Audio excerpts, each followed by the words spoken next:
خوف کی وجہ سے نہیں، نفرت کی وجہ سے نہیں، ان چیزوں سے تو اللہ نے انہیں مزکا کر دیا ہے، مصفا کر دیا ہے، مچلہ کر دیا ہے۔ حضور کی صحبت میں بیٹھنے والے، حضور کی یہ شان ہے، جدھر جدھر چشم محمد کے اشارے ہو گئے، اتنے ذرے سامنے تھے ستارے۔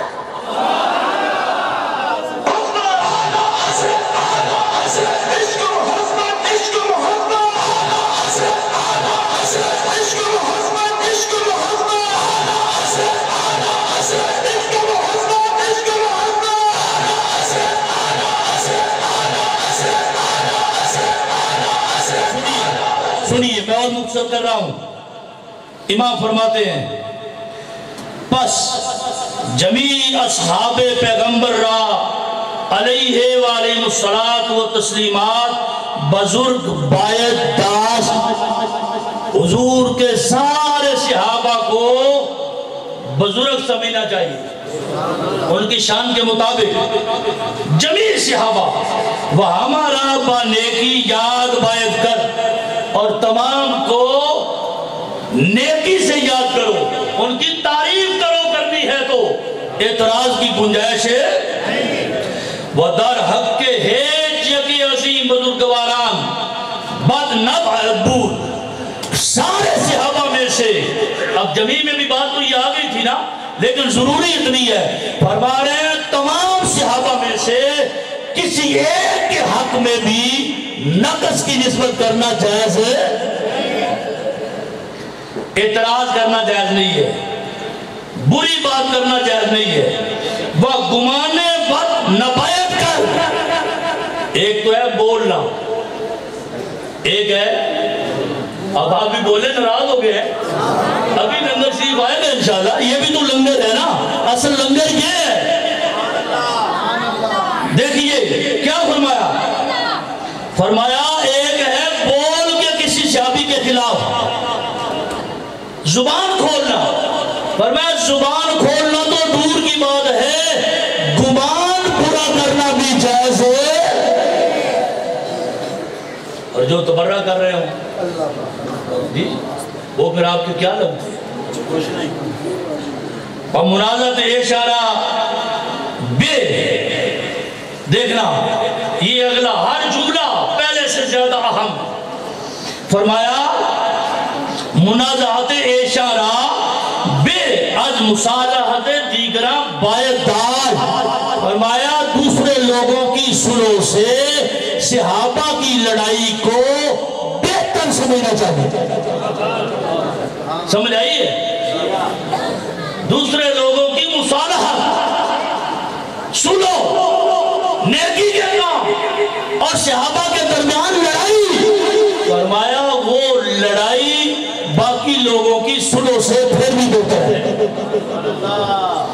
یہ ہے حضرت مجدد الفسانی طریق فلاح و نجات کی است، فرمایا نجات اور کامیابی کا رستہ یہ ہے۔ یہ خلاصہ آ رہا ہے کیونکہ دوستی اصحاب کرام بواسطہ دوستی پیغمبر علیہ وآلہ الصلاۃ و تسلیمات، فرمایا صحابہ سے جو تمہاری محبت ہے اس کی بنیاد کیا ہے؟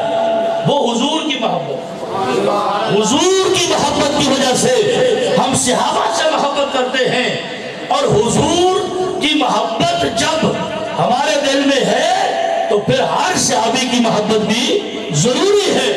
آگے فرمایا وَبُغْضِ ایشانان منجر ببغض پیغمبر علیہ وآلہ الصلاۃ والتسلیمات، فرمایا جو کسی صحابی سے بغض رکھے اس کا مطلب یہ ہے کہ یہ سرکار سے بغض رکھ رہا ہے۔ اتنا اہم مسئلہ ہے صحابہ اور اہل بیت کے بارے میں۔ اللہ وحدہ لا شریک ہماری حاضری کو قبول فرمائے۔ یہ بڑے دنوں کے بعد ہم نے ایک پروگرام آپ کے سامنے رکھا۔ آخر میں یہ گزارش کروں گا، چیز تو مجھے دی گئی کہ علم کی فضیلت کے بارے میں یہ صرف میں نے اشارہ کرنا ہے کہ آپ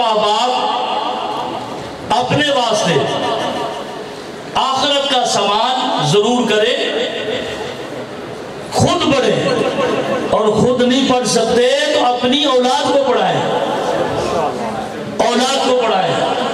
آقا علیہ السلام نے بہت سخت وعید فرمائی ہے کہ جو اپنے بچوں کو قرآن نہیں سکھاتا، الحمدللہ مرکز اہل سنت میں باقاعدہ درس نظامی کی کلاسیں، اور پھر اب رمضان المبارک میں عوام الناس کے لیے روزانہ صبح دورہ تفسیر القرآن فجر کی نماز کے بعد، تو کچھ ٹائم نکالیں۔ کیوں کہ آدمی بڑا بھی مجبور ہو، بہت سارے کام اس کو نظر آ رہے ہوں، تو جب بلاوا آئے گا تو پھر تو جانا پڑے، لیکن وہاں پیش کرنے کے لیے بھی کچھ ہونا چاہیے۔ اس واسطے احباب میری یہ گزارش ہے، آقا علیہ السلام نے فرمایا کن عالما او متعلما او مستمعا فلا تکن رابعا، فرمایا یا تو عالم ہی بن جاؤ، پورا پڑھو، اور اگر عالم نہیں بن سکتے تو پھر طالب علم بن جاؤ۔ حضور فرما رہے ہیں متعلم بن جاؤ، فرمایا اگر متعلم بھی نہیں بن سکتے تو پھر سامع تو بن جاؤ، فرمایا پھر بیٹھ کے سونی لیا کرو، بتا ولا تکن رابعا، فرمایا پھر چوتھی سیٹ کوئی نہیں، پھر ہلاکت ہوگی، ہلاکت ہوگی۔ اس واسطے یہ ساری چیزیں یہ تو انسان کی اللہ وحدہ شریک نے اپنے ذمہ کرم پہ رکھا ہے کہ انسان کیا کیا کرتا ہے، کدھر کدھر جاتا ہے۔ یہ ساری چیزیں زندگی گزارنے کے لیے اگرچہ ضروری ہیں، لیکن جو بندہ دین کے لیے نکل پڑتا ہے دنیا اللہ اس کے پیچھے لگا دیتا ہے۔ اس واسطے میری گزارش ہے کہ اپنے بچوں کو مرکز اہل سنت میں داخل کروائیں، اور پھر اب کٹائی کا موسم ہے، عشر جو ہے عشر دینا واجب ہے، اور مسئلہ یہ ہے کہ جتنی آپ کو اپنے کھیت سے جتنا کھلیان میسر آ رہا ہے وہ سارے کے سارے جو دانے ہیں ان کا 20واں حصہ، اور یہ گنجائش ہے ہمارے لیے، عشر کہتے ہیں 10ویں حصے کو، چونکہ برانی علاقہ نہیں ہے، کھاد ڈالی جاتی ہے اور ڈیزل جلا کے پانی دیا جاتا ہے، یہ سارے جو اخراجات ہیں اس لیے 20واں حصہ ہے، ورنہ عشر 10ویں حصے کو کہتے ہیں۔ تو جب آپ کی مثال کے طور پہ اب گندم کا موسم ہے اور گندم آپ نے ساری نکال لی ہے، کسی کو بھی دینے سے پہلے، مشین والے کا حصہ نکالنے سے پہلے، کاٹنے والوں کا حصہ نکالنے سے پہلے ساری گندم کا حساب لگا کے کل میں سے اس کا 20واں حصہ عشر بنتا ہے، اور وہ بندہ گھر نہیں رکھ سکتا، وہ دینا اس کا واجب، ٹھیک ہے؟ تو وہ حساب کر کے دینا، کیونکہ انسان کے ذمہ پر واجب رہ جاتا ہے۔ تو میں جمعے پہ بھی کہہ رہا تھا، بعض ہمارے بھائی ایسے کرتے ہیں، وہ کہتے ہیں 20 کلو ہم نے درس میں بھیج دی ہے، 20 کلو ہم نے مسجد میں بھیج دی ہے، کچھ ہم نے استادوں کو دے دی ہے، کچھ ہم نے پیروں کو دے دی ہے، بس ٹھیک ہو گیا۔ میں نے کہا عشر کتنا بنا؟ یہ تو ہم نے حساب ہی نہیں کیا۔ اور بھائی پیروں کو دو، مسجد کو دو، مولوی کو دو، استاد کو دو، رشتہ داروں کو دو، جتنی مرضی دو، عشر سر پہ رہے گا۔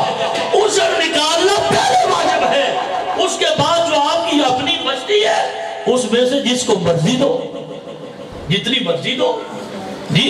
اس واسطے میرا چونکہ اپنا شعبہ ہے علماء والا اور ائمہ والا اور خطبہ والا، یہ بات کرنی مشکل ہوتی ہے، شاید میرے کئی بھائیوں کو، ہم منصب بھائیوں کو اچھی بھی نہ لگے کہ اب گندم کا موسم ہے، کھانوں کا موسم ہوتا پھر بھی کہتے ہیں درس کو دو، گندم کا موسم ہے پھر بھی کہتے ہیں مولوی کو بعد میں دینا۔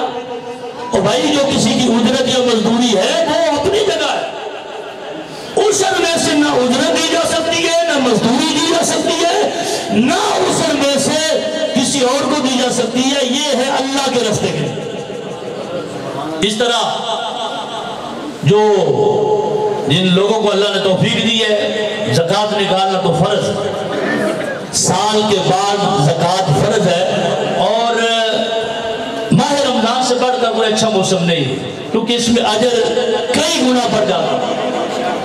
تو زکوٰۃ جو ہے یہ مسجد کو نہیں دی جا سکتی. یہ ہمارے اپنے مسئلے ہیں. ہم کہتے ہیں کہ چلو میں نے تو مسجد کا کام کرا دیا, پھر زکات کیا دینا. اسے کہتے ہیں میں نے تو ٹیلیں لگوائی ہیں تو نے دنیا والوں کو دکھانے کے لیے, یا ٹیلیں لگوائی ہیں تو نے ثواب کمانے کے لیے. اپنی طرف سے وہ اجر تجھے لینا تیرا دین تھا تو تجھے لگوائی, اللہ اجر دے گا. جو تیرے ذمہ ہے واجب وہ تو سر پہ ہے. اس لیے آپ ہم دیں بھی اور قرض بھی سر پہ رہے. اس سے بہتر ہے کہ ہم مسئلے کی نزاکت کو سمجھیں, اس کے مطابق عمل کریں. اللہ وحدہ لا شریک سب کی حاضری کو قبول فرمائے. آج جن بھائیوں نے اس پروگرام میں دامے درمے قدمے سکھنے جس طرح محبت کا اظہار کیا, باری تعالیٰ سب کی حاضری کو قبول فرمائے. وآخر دعوانا ان الحمدللہ رب العالمین.